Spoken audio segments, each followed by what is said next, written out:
Om Namo Bhagavate Vasudevaya. Om Namo Bhagavate Vasudevaya. Om Namo Bhagavate Vasudevaya.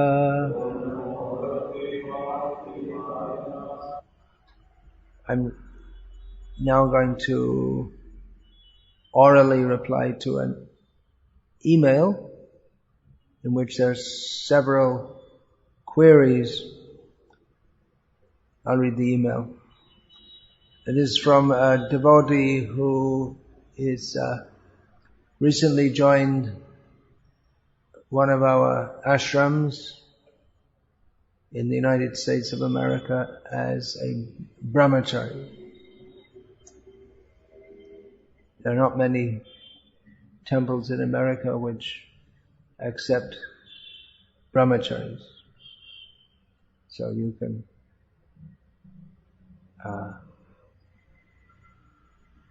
these brahmacharis who are present here can feel fortunate that you're in a situation where you can live as brahmacharis and have brahmachari association. So, he writes, due to wonderful association, I take full-heartedly everything that Srila Prabhupada says without any interpretation, and I present it as it is in accordance to time, place, and circumstance. Though I have never had the physical association of Prabhupada, I've been able to receive his mercy and association through lectures, books, and senior devotees. Thank you for your association. Recently, I have been thinking about my future, where I plan to go, what I plan to do, with full consideration that Krishna will inspire and take me where I need to go. I feel though that some choices require a bit of pre-planning and training before entering into them. For the past few months I've been contemplating in my future as a servant of Prabhupada taking sannyas. If one is serious to enter into this ashram, what should he begin to work on? What should he eat? How should his consciousness be? How does one go about learning the traits of a true sannyasi? It reminds of the question of Arjuna to Krishna. When Krishna just began his teachings, then Arjuna asked, Arjuna uvacha, stita pragyasya ka vasha, samadhisthasya keshava stitadhi, king prabhasheta, kim asita vrajita kim. Arjuna asked that how does someone in fixed transcendental consciousness talk? How does he walk? How does he sit? What does he say? And in reply, Krishna said, Shri Bhagavan Uvacha, Prajahati yada kaman sarvan partha manogatan atmanyeva atmanatushta sthita pragyastha dochate. One who has given up all desires born of the mundane mind and who is situated in the self is known as a person of steady intelligence. No one discusses such things. You go in the street and you start to talk these things, people have no idea what you're talking about. Even there are so many religious people or people who consider themselves to be spiritual, but this idea of controlling the mind and the senses, giving up material desires, people have no idea of such things. So we are very fortunate, as this devotee writes, to have the association in which we can discuss such things and live according to this principle. So, some thoughts about this. This devotee is thinking about his future, which is intelligent. Most people, if they think about their future, they just think about how to acquire better opportunities for sense gratification, how to earn more money, security in old age, which is a joke anyway. Old age means you're just going to die very soon anyway. Thinking about our future in Krishna consciousness, the main planning should be there to aspire to come to this stage of antakale chamameva smaran muktva kalevaram yaprayati samadbhavam tyajad tein astyat nasti sangsaya. Krishna says that one who thinks of me at the time of death comes to me without a doubt. One who quits his body remembering me. So that should be our main planning for the future. We can also think how we have this human form of life. We're very fortunate to have the opportunity to be in Srila Prabhupada's service. So how can we serve him in the best possible way? Apart from thinking about how I can go back to Godhead, then over and above that, we have a duty to serve the Sankirtan mission. So how can I best utilize my life for doing so? And accepting sannyas could be considered, or might naturally be considered, the best role that one can take in the service of Krishna, because sannyas means to fully dedicate oneself, mind, body and words in the service of Krishna. And although one can do that theoretically in any ashram, practically speaking, in the Grihastha ashram, one is duty bound to attend to other responsibilities. One has to take up the family responsibilities and not artificially renounce them in the name of Krishna consciousness. That doesn't mean that one can't be in principle mind, body and words dedicated to Krishna, but practically there are some what for most people turn out to be distractions. And a sannyasi is free to preach. He doesn't have these distractions of earning money and social obligations, economic obligations. So, even though a grihastha can do a lot of service, a lot of preaching and be a fully pure devotee, for someone who doesn't have that responsibility and who wants to serve Krishna in the best possible way, it would seem that to aspire for sannyas would be apt. The sannyasi is supposed to be renounced, absorbed in service to Krishna, fully dedicated and competent to guide others. And definitely this movement and the world needs many real sannyasis who can teach by example. Sannyasis are supposed to be the gurus of all varnas and ashrams. So they're supposed to be models of detachment, and sannyasis in Krishna consciousness are supposed to be models of Krishna consciousness who others can look up to, take inspiration from. They're supposed to set the highest standard. So sannyas within our movement, it's a high profile situation, and we have to be careful also that when coming to Krishna consciousness, if we think, well, I want to do the best, so let me go for the highest situation, we don't get cheated by our mind into adopting the consciousness which we have been raised in the culture we've been raised in, the culture of becoming materially successful, and apply that to Krishna consciousness and think that, well, I have to do the best I can, so okay, let's get to the top with something like corporate ladder climbing.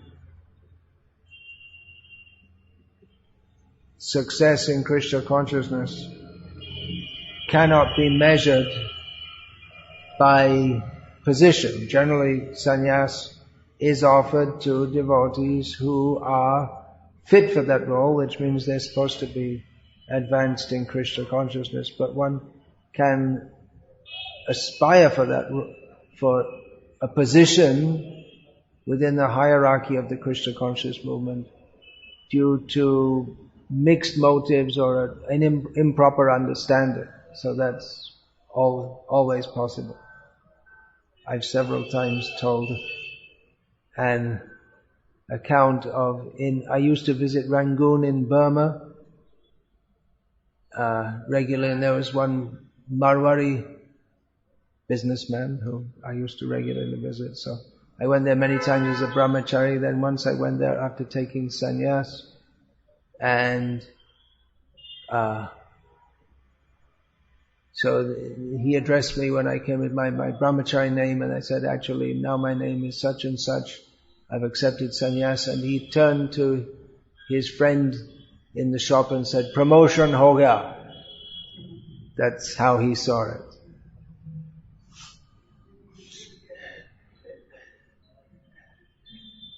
Materialistic people tend to see it like that. There are many such examples. One devotee, Mrigendra, I believe it was, who I recently met for the last time I was in Los Angeles, I met him.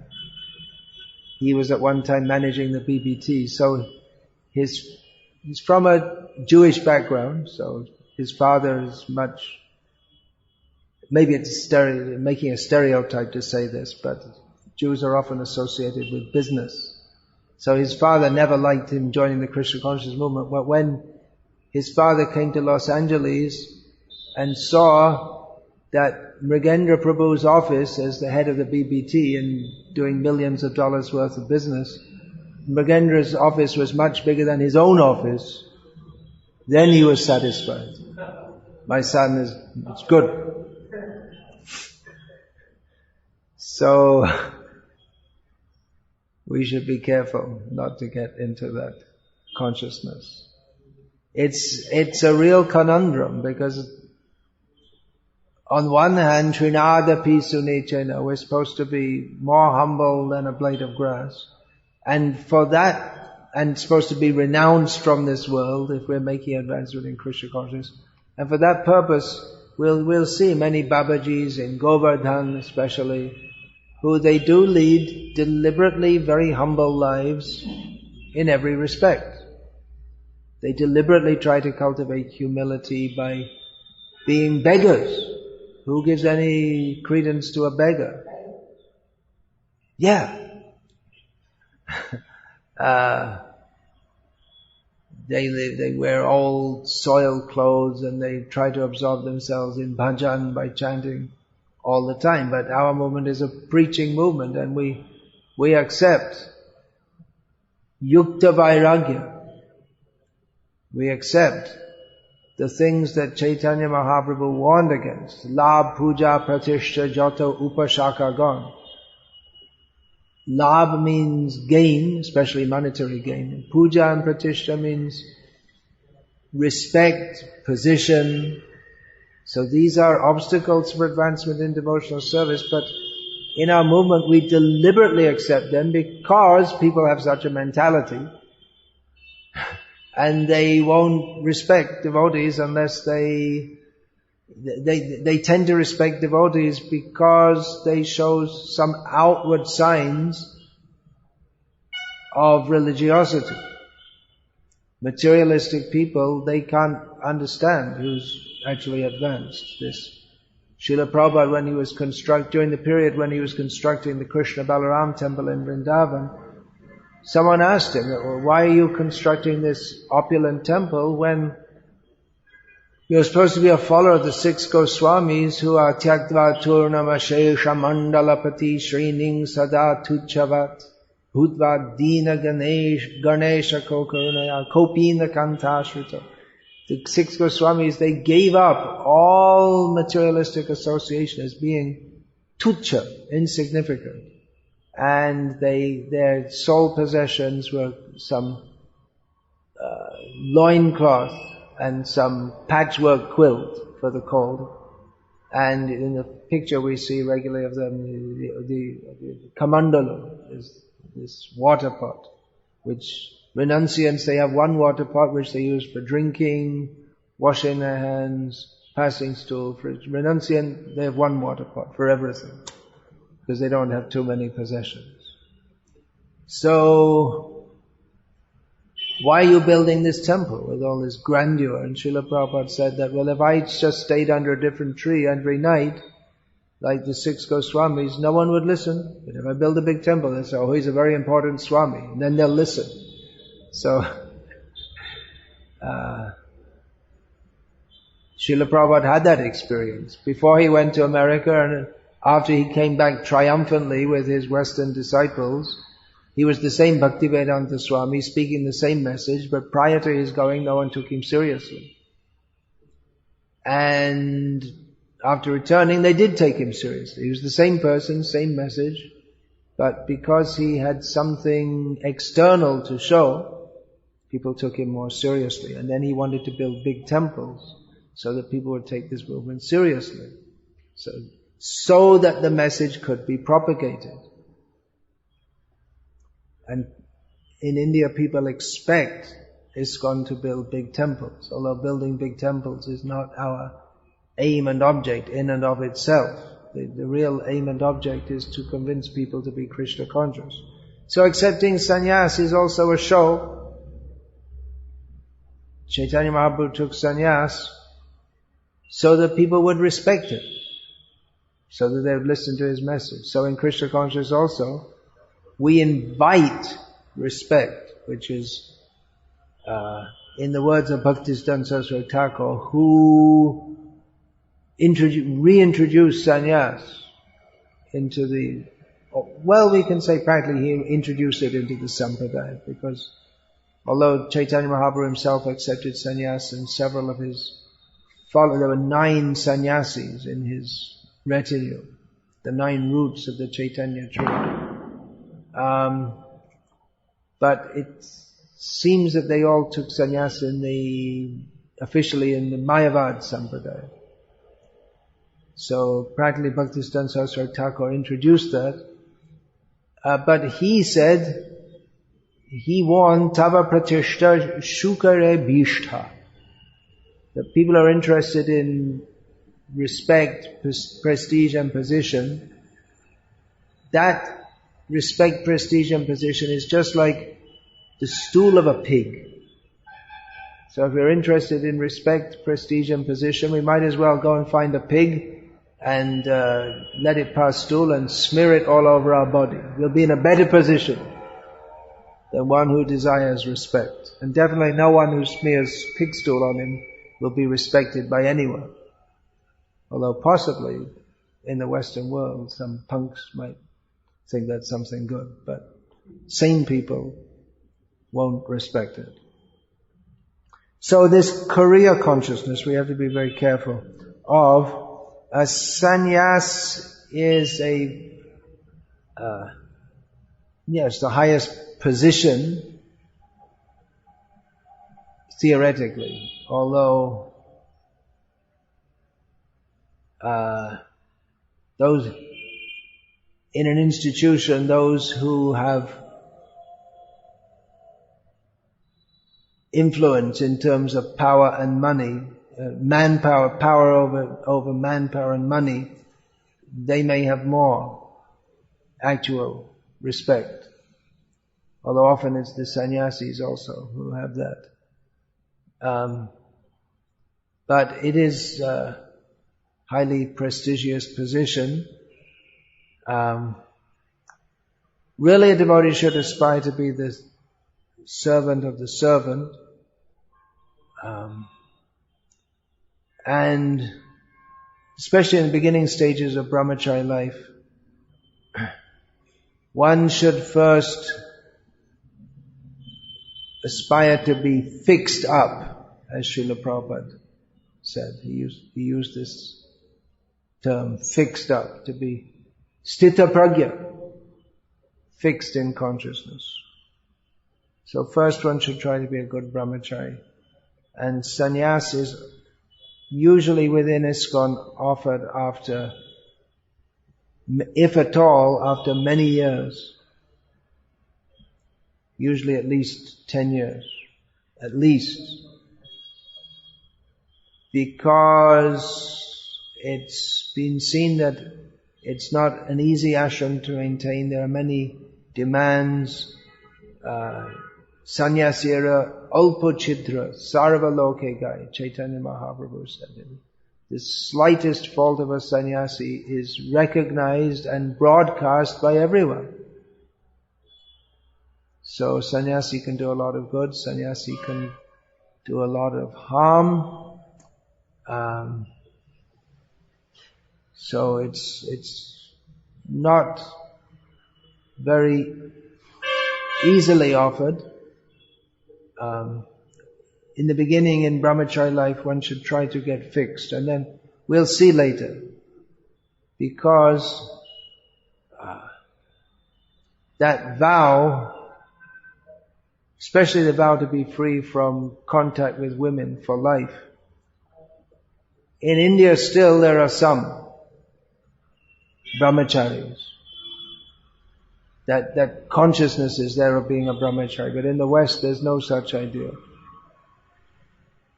So it has been seen that it's very difficult to uphold. So in the beginning, try to be a good brahmachari, and that will be a good foundation for whatever our future will be. We could remain in the brahmachari ashram throughout life.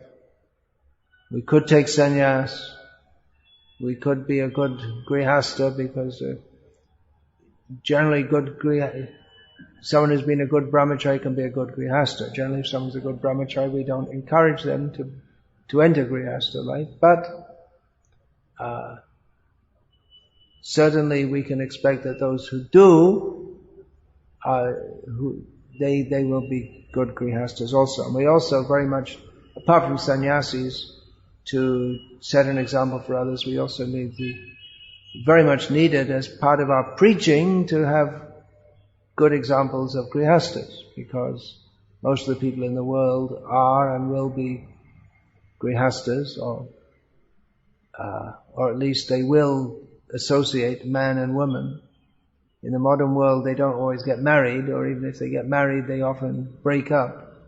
So we do need good examples of grihastas also. So those who are well trained as brahmacharis, they can make good grihastas also. So in the beginning, for the first few years at least, we may not think, although in one sense we may think of our future, but in another sense we should know that what we need to do right now is to work on our present situation. Because there's no question of becoming a sannyasi or even a good steady devotee unless one is steady in one's practices. So brahmachari life is a good opportunity for that. Brahmacharis, they have the opportunity to have good, steady, regulated sadhana, which is often difficult for grihastas with their multiple commitments to their family. They have to get their children off to school, and here in India,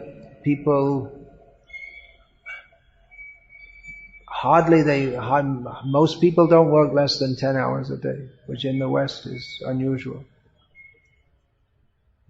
Many work longer hours than that. So it's difficult to get good sadhana. Or even in the spare time that one has, apart from the time that's required for commuting, sleeping, eating, bathing, the little time that's left, one can hardly have the energy or the peace or the peacefulness of mind for good sadhana. Because if you're always running here and there and you're completely stressed, it's very difficult just to put yourself into the mode of goodness, sattva guna, and all of a sudden have good sadhana. So brahmachari life is a good opportunity for that, for good sadhana. Brahmachari life is traditionally meant for study That's the brahmachari, the young boys at the Gurukul. And that is, of course, also very important for even those who join ashrams later, after their teenage years. Often young men join our ashrams in the late teens or early 20s or something like that. So that's also very important so that we can be sthita pragya, fixed in intelligence, fixed in consciousness. So we can understand what we're doing, why we're doing, and have the transcendental message that Srila Prabhupada gave us. We can absorb that through his very powerful and transformative books. There's also hearing. It's part of life in modern ISKCON ashrams that you see devotees walking around with brooms in their hands and these earphones in their ears as they're listening to lectures or kirtans or whatever, cutting sabjis, whatever it may be. So that you can do also. So study is very important. Working hard. It's not that we're just sitting and studying all day. There's a lot of work to do for pushing forward the mission of Krishna consciousness. Maintaining cleanliness. The Srimad Bhagavatam states that one symptom of Kali Yuga is that brahmacharis will be dirty, which means that they're expected to be clean. And actually Srila Prabhupada instituted that in Mayapur. I remember seeing that the Gurukul boys, early in the morning, they'd be out sweeping the paths. They're trained in keeping everything clean. And another very important feature of brahmacharis is working under authority, not just being completely independent and doing whatever they want, however they want. I think I'll do this, I think I'll do that, but they have to work under some authority also, developing brahminical qualities and controlling the senses. Brahmachari Gurukule Vasandanto Gurur Hitam. Brahmachari lives in the Gurukul, and Danta means he keeps his senses under control. So that endeavor should be there. There's no meaning to a profligate brahmachari. That would be vyabhichari. Brahmachari is one who moves in Brahman, in the spiritual atmosphere. And vyabhichari means he's womanizer and dissolute. So brahmachari life is meant for controlling the senses. And that requires discipline. That's why one should work on authority, and one should also discipline the mind. You have to be very careful, because the senses are very powerful. Balavan indriya gramo. Stated in the Bhagavatam, the senses are very powerful. Vidvan samapi karshati. Even one who is very learned can be disturbed. So one has to practice controlling the senses by leading a regulated life, by knowledge. Krishna recommends in Gita that Jahi Shatru Mahabaho Kama Rupa Durasaka can kill this enemy known as material desire. So how is that? Sangstabhyat manama. Knowing oneself, evam gyatva, knowing oneself to be superior to the mind and the senses, one should conquer this enemy by spiritual knowledge. Indriyani primatini haranti prasabang manaha. Krishna warns that the senses, they can just steal our mind. We can just be lost, be gone. Sometimes we see that. The devotees, they're seriously practicing, and all of a sudden they're gone. And there's nothing you can say. They're just gone, because the thought of sense gratification has just taken over their mind. They've allowed their mind to become attracted to some form of sense gratification, and they become pishachi paile jaina matti channa hoy maya grashta jiva shebhavudoy. They become like someone who's been captured by a witch. They become captured by Maya, and they become crazy.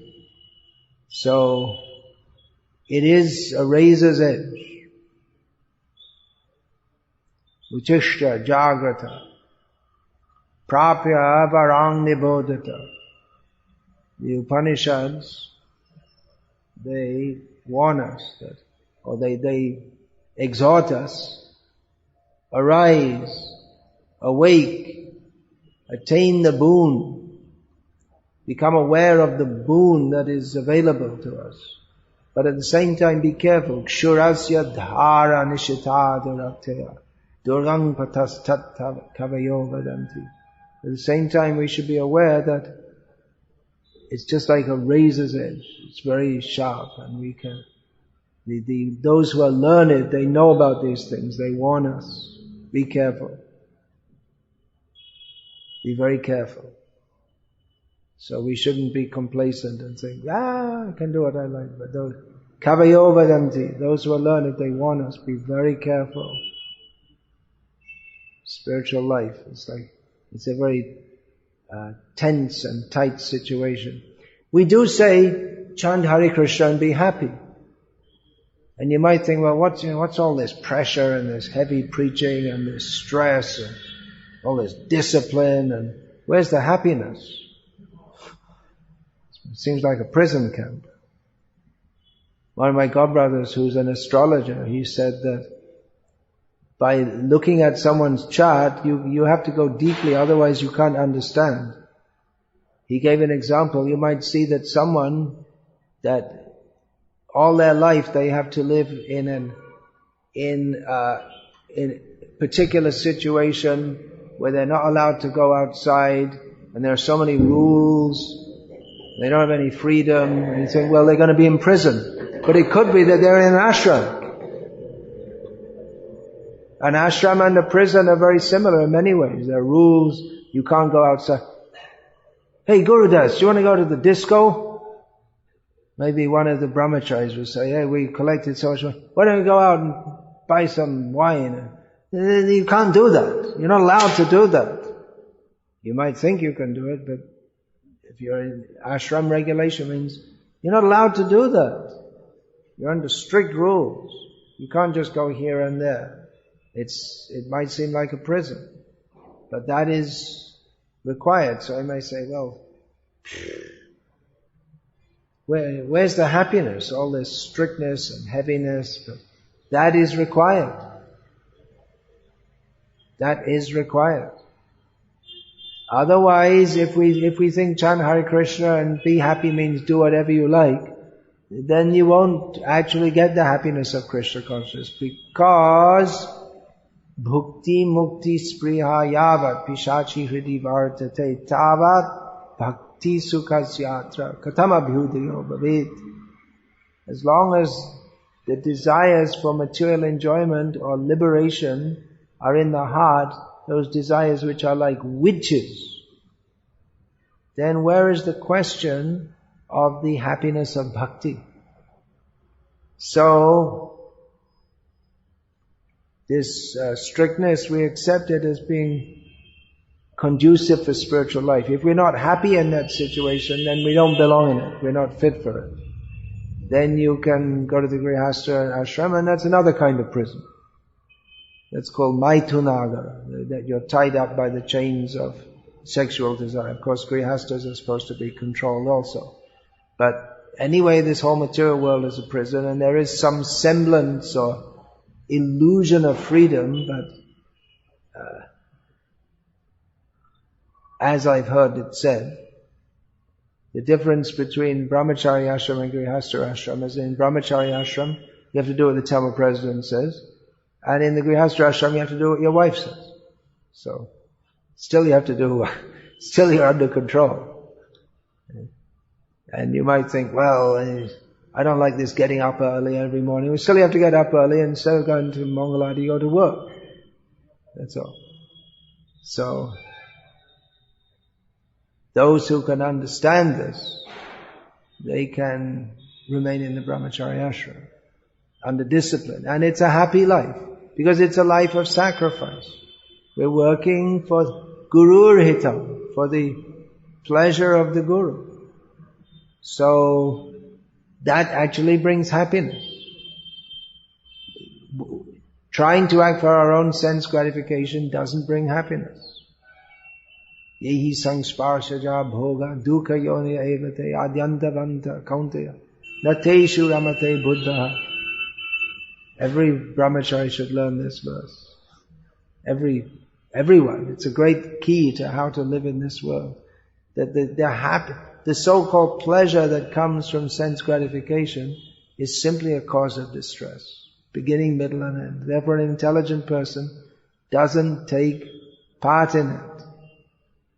So it's actually a very happy life to give up our own personal desires and work for the pleasure of Krishna. That is the key to happiness. Now in America, this holy festival of throwing colors has become, it's catching on like a big rage. And they're calling it the Festival of Happiness. And young people, they love it and they throw colors on each other. But the only problem is that it's de-Krishnaized. And so there won't be any actual happiness. Any happiness in all these festivals comes from serving Krishna. And if you take Krishna out, then the next thing will come the booze and the drugs and the illicit sex. But even so, even any festival, any happiness, festival, there's so many festivals. The carnival in Brazil is very famous. People go all over the world go from all over the world to visit the carnival, annual carnival. Carnival means like a street festival. In, I believe that's in Rio. In London they have the annual carnival in Notting Hill Gate, I think, or something, West London, in which people come together and they play bongo drums and they dance and they do all kinds of wild and crazy things. And people think it's wonderful, but it's a festival of the senses only, so it cannot satisfy the heart. Whereas service to Krishna, even if apparently distressful, that ultimately brings the highest happiness. Tomar sevai du koi jato sheyoto paramashuk. Bhaktivinoda Thakur says, all distress is accepted in your service. That is the highest happiness. Real happiness is the happiness of serving Krishna. And we can properly serve Krishna when we stop thinking of serving our senses. So all this has to be properly internalized. When this is internalized, then one can think of accepting sannyas. Maya is always there. We should not underestimate Maya. So it has to be seen that one is very steady and strong, and not just by show. One can make a show of being a strong brahmachari, but that won't last. There has to be some realization which comes from dedication.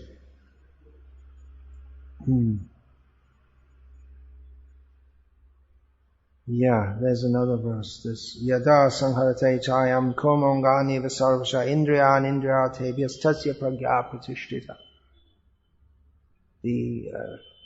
Krishna gives the example of withdrawing the senses, like the tortoise.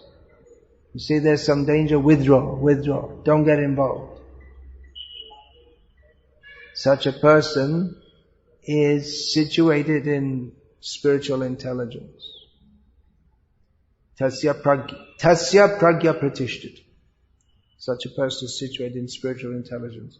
That word pragya in the female form, pragya, is actually a name for Saraswati, who's a goddess. So Durga is one goddess, one Devi, who's trying to involve us in sense gratification, and we can take blessings from Divya Saraswati, Shuddha Saraswati, to have the intelligence to become fixed in spiritual consciousness. For us, Shuddha Saraswati is represented or as appeared as Bhakti Siddhanta Saraswati, as he himself alluded to. So when we're talking about sensual attraction, of course there are many forms of sensual attraction, of which sexual attraction is the most prominent.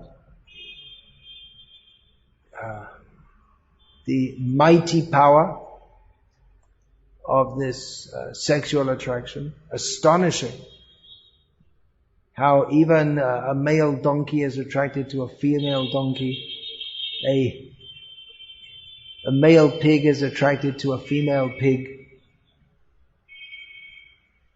It's very difficult to imagine. We don't have much problem imagining how we could be attracted to a beautiful young woman, but we would have a lot of difficulty thinking, how could we be attracted to a female pig?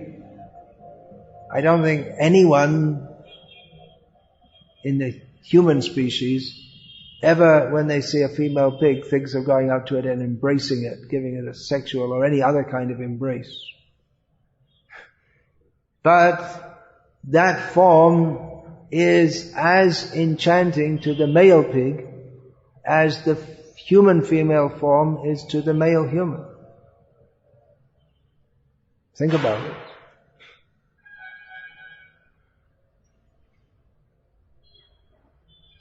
The amazing power of Maya.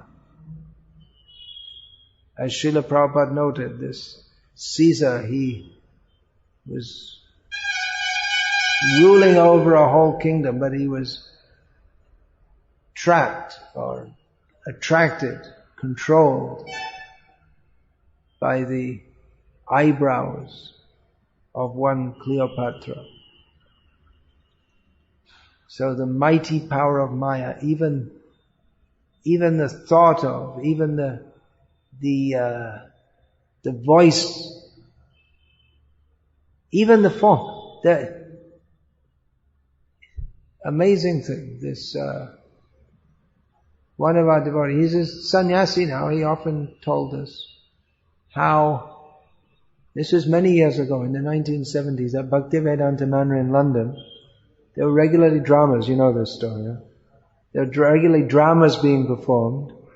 The famous duo of Bhumadev and Sakshi Gopal. And they would have others also. They were the main organizers of these dramas. So they would have men only.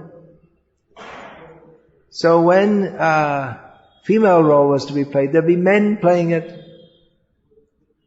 And this devotee, who's now a long-time sannyasi in our movement, exemplary sannyasi, exemplary sannyasi in so many ways. So he recalls that when he saw, because the female part was played so well, that even though he knew it was Sakshi Gopal, Brahmachari, that he felt some unusual emotion, because the part was played so well. He dressed in a sari and all these things. Amazing. It's just amazing. The incredible power of Maya. Haranti prasabang manaha. It just takes away. Vidvangsana pikarshati. How the mind is taken away. I read an account of some small town in Rajasthan in the early 1950s. So some anthropologists from America, it's the kind of thing they do. They go off to other countries and they study other people. Some people study frogs and some people study butterflies and others study humans, and they come to all these conclusions. So he interviewed all these people, and the men, they were saying how they were talking about the attraction of women and how they know it's wrong to be attracted to other people's wives, but it's very difficult to overcome that attraction. And they said that the most disturbing thing was not even seeing them, but hearing the sound of their ankle bells. Because it used to be in India that until recently women would wear ankle bells. And now many of them wear silver, what do you call that? What do you call it? Kinkini or something. What's it called? Janja. But doesn't that mean the bells? No. That's Nupur. Anyway, there are different words. I'm just trying to think of an English word. It's like a bracelet, anklet, that's the word. But now that's also going out of fashion because Indians are modern and they don't do things like having traditional things like anklets for the women. So just the sound of the ankle bells, what does that do? It just lets you know there's a woman there, that's all. And just then the mind, the imagination goes wild. Amazing power of mind. So Krishna speaks of the man who is able to control the mind. So brahmachari life is especially meant for that. And Srila Prabhupada writes about sannyas that one should be at least able to control the gross sex desire. So it doesn't mean that by accepting sannyas, one is automatically free from all desires. The desires may be there, but at least one should be confident of controlling them. So, it is dangerous. It's a very dangerous ashram in many ways. One can do great service and great damage also. Anyway, that Brahmacharya in Krishna consciousness, that book is there. So that's good reading for brahmacharis and others also. It's a great responsibility to be a sannyasi, but also to be a brahmachari. Maybe more so in India than in the West, where people don't know what it means to be a sadhu.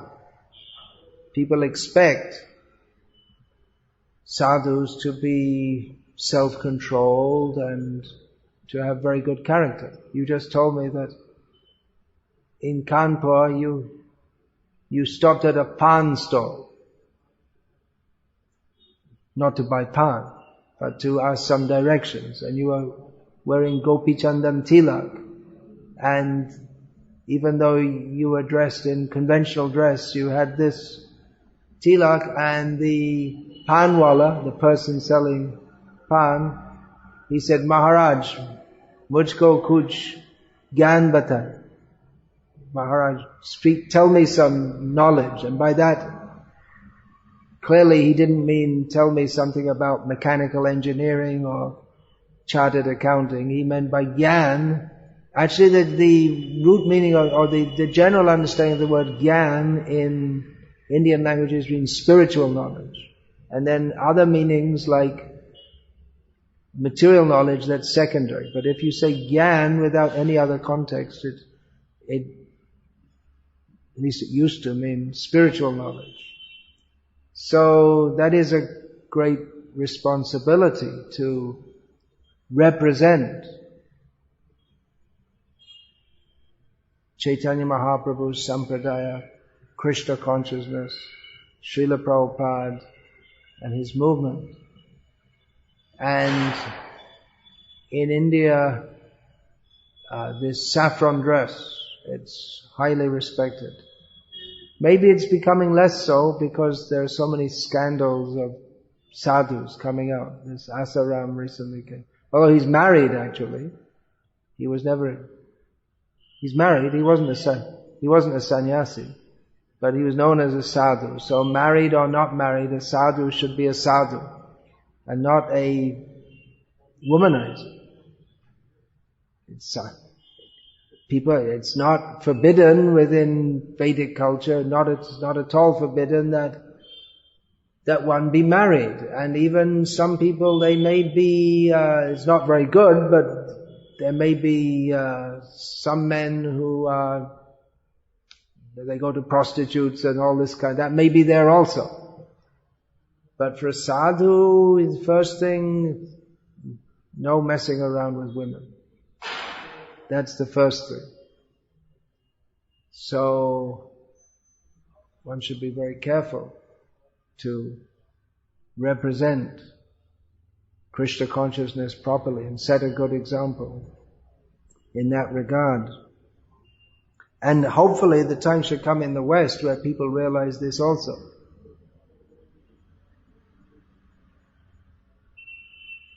I mean, still, that dress is there.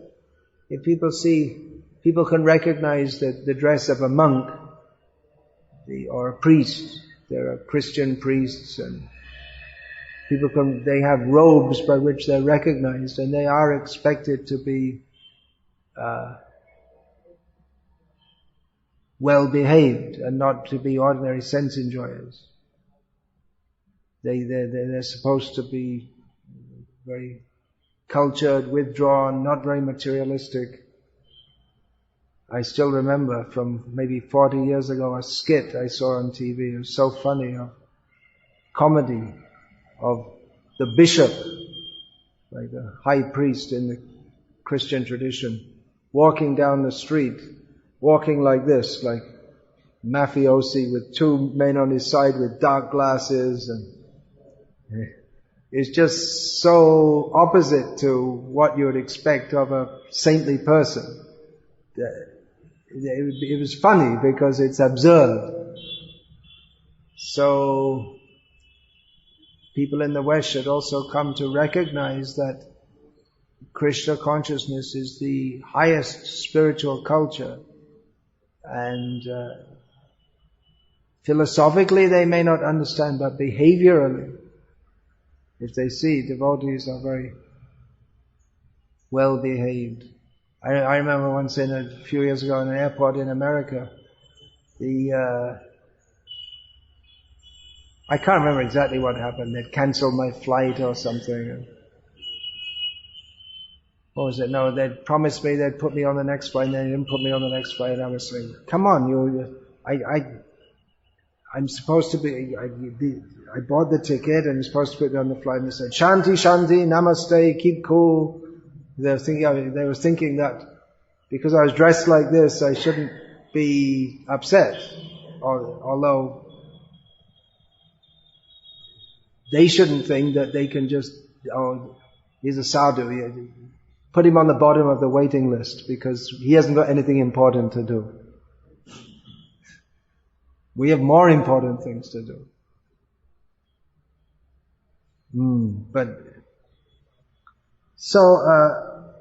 Another important point, I'll just say quickly, although we're over time, but there is the point of being properly situated also. We see some devotees take up brahmachari life, but they may be brahmacharis more because they want to avoid the difficulty of family life than they really want to serve Krishna. And they make some kind of situation within the ashram which is like their little griha. So Srila Prabhupada writes in one place about grihasta brahmacharis, those who are self-controlled in grihasta life, but we shouldn't have brahmachari grihastas. They do a little service, whatever little they can do, and make sure they always get the best prasadam and everything comfortable and nice. That is not required. Brahmachari should be good brahmachari, living simply. Or we find that he's just trying to put it off, and then finally he thinks, well, I should get married, but he's already 55 years old. It happens. It does happen. So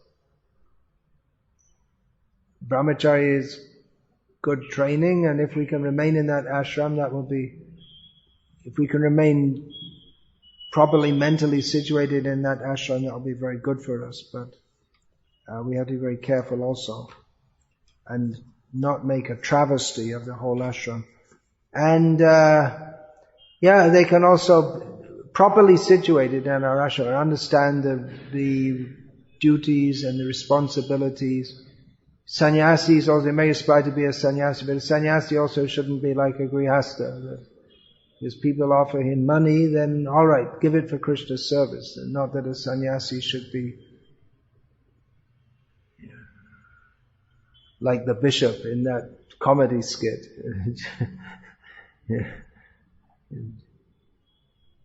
Most expensive cars and always everything most opulent. And of course, Srila Prabhupada accepted opulence in Krishna's service. If you can pull it off, and if people can appreciate that you're actually doing it all fully for Krishna, and by doing that you're able to immensely promote the preaching, all right. But if you're not really doing that significant preaching, or it doesn't really help your preaching, then why have all this opulence? And then the brahmacharis, they'll also want to be like that. They think, oh well, sannyasis, they'll have big cars and big opulent apartments, so I should too. So sannyasis, as Srila Prabhupada writes, should be actual models of renunciation. Grihastha sannyasis, we have grihasthas who say, well, we're married but we're not going to have any children because we don't want to be disturbed, we want to preach. Then why get married?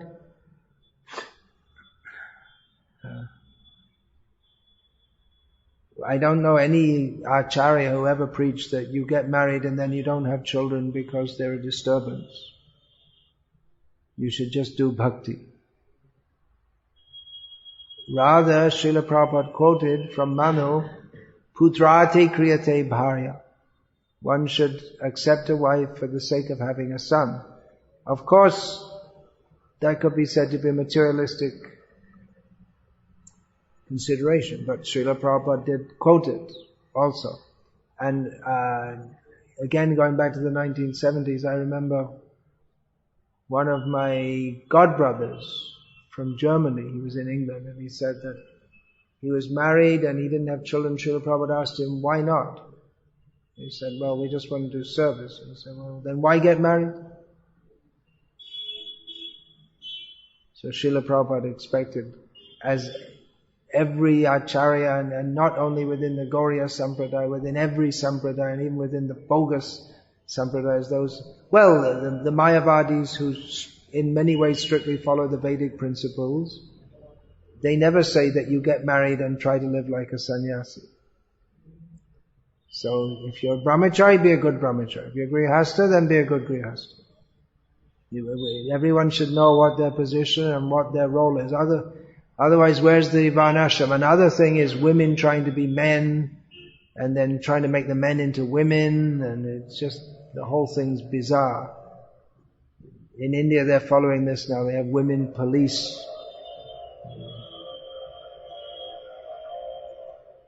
And then the women police get raped and by the men police or whatever, by anyone else. It's just ridiculous. The whole thing's ridiculous. So, varnashram, that means Srila Prabhupada wanted to establish varnashram. It doesn't just mean making farms, but it means situating everyone in their proper situation, in which their proper psychophysical situation in which they can serve Krishna. So, as far as sannyasa is concerned, everyone should aspire to be a sannyasi, in the sense that Krishna speaks in Bhagavad Gita, in the first verse of the 6th chapter, which is, what is it?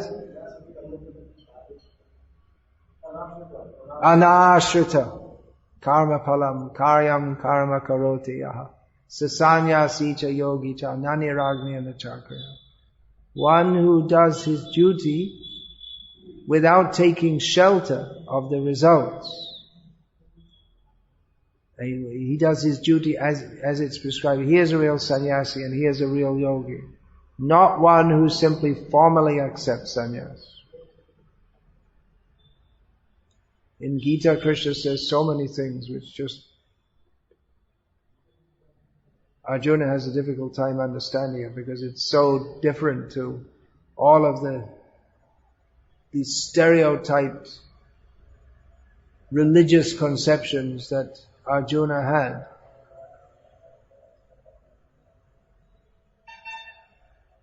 So Krishna taught Arjuna to be a sannyasi by shooting arrows at his gurus.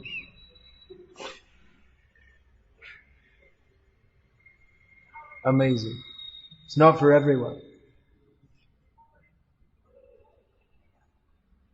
Hare Krishna. So to this devotee in particular, you have written that wonderful association.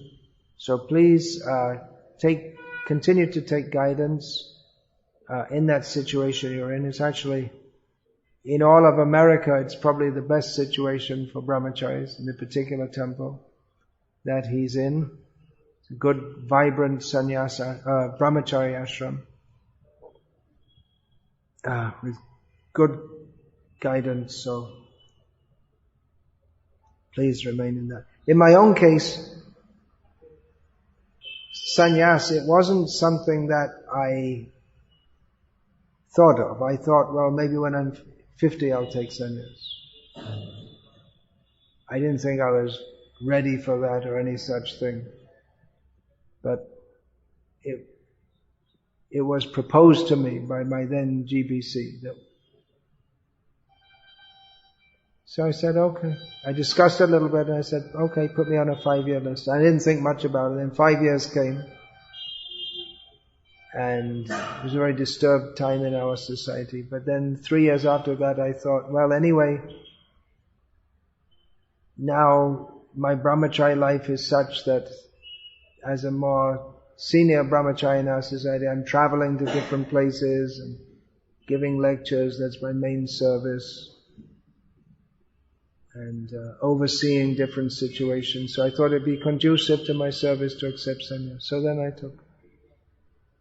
It wasn't that I elbowed my way in. I didn't even think to propose myself. So you can propose yourself also, but one has to do so in a mode of selfless service. That's the point, the selfless service mode. That is the real point. That is real sannyas. Hare Krishna. Any question about this? I know we're over time, but we don't have installed deities here, or we have pictures, forms of the Lord, so we can make the arati a little late. Yes, please. Is doubting and conscious because body is not cooperating. If you don't do the measure, you don't want to be disturbed for the past one, for the first one. So you see it goes with family. What is the solution for this family? One brahmachari, you're giving an example of Srila Prabhupada, and one brahmachari was very sick, and Prabhupada said to go back to his family. Who was that? One of the devotees in Holland. Yeah. Who was that? Janakinath.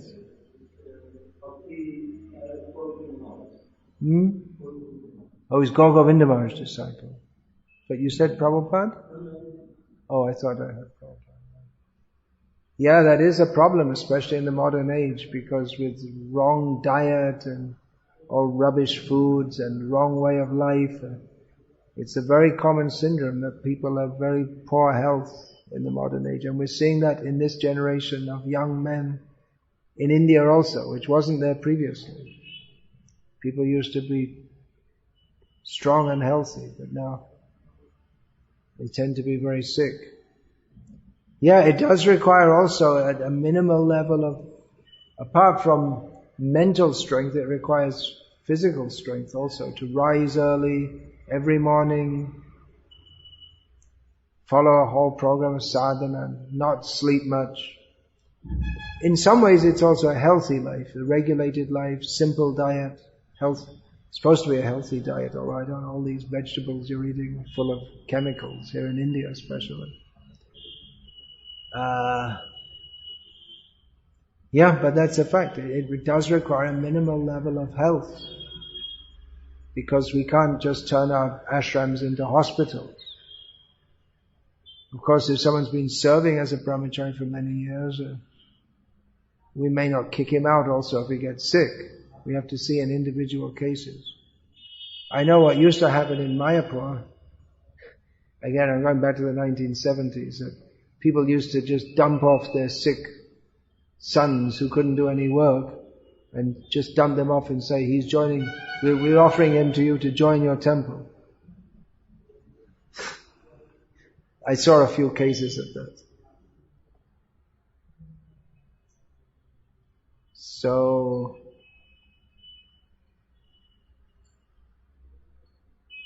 yeah, a minimal level of physical health is required also.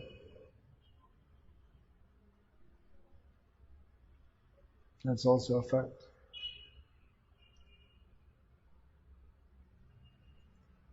So it may be a good idea that brahmacharis also, they, apart from their regular activities, they spend some time doing some exercises or whatever. I know in Moscow, where they have in the brahmachari ashram, they have mandatory yoga session for the brahmacharis, because most of the devotees have within some time of joining the movement, they have some serious health problems.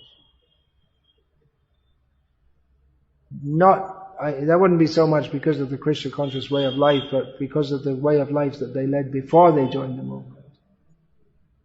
So that was made mandatory, which is maybe a little controversial, but you can do that. And listen to lectures also. It does help to keep the body healthy. And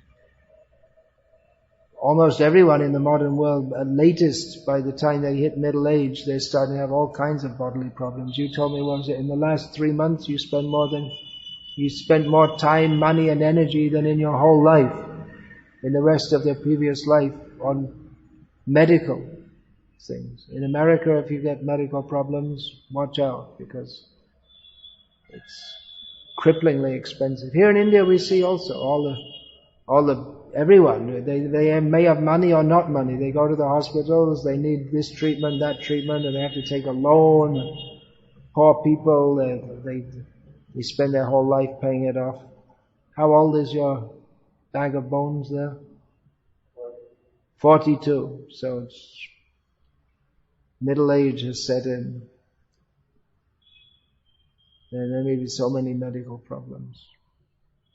Yeah, after a certain time of life, for many people in the modern age, a lot of their energy just goes into keeping their body able to work. And many of them cover it up by taking intoxication. It doesn't really solve any problems, but they just forget it for some time, or they just try to defy the body. But that just makes them more sick. So it is a major issue in the modern age. And that's part of what we should teach our brahmacharis in the gurukuls, is just how to live a healthy life. There wasn't any big thing about it previously, because it was just the way people lived. Food was healthy and not poisonous. The air was healthy and not poisonous. The water was healthy and not poisonous. And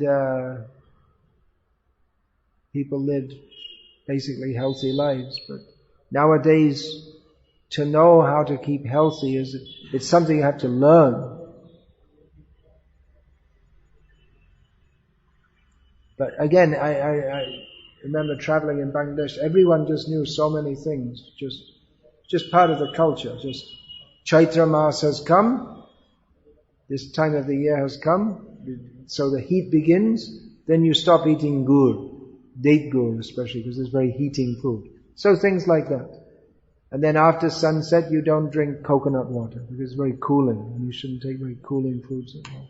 Things like that. If you have a cold, you don't take yogurt. So this whole understanding of heating food and cooling food, which is there in Indian culture and Chinese culture. In the West, they have no idea whatsoever. There are many things like that, which is just part of the culture. It's lost now. People are eating pizzas.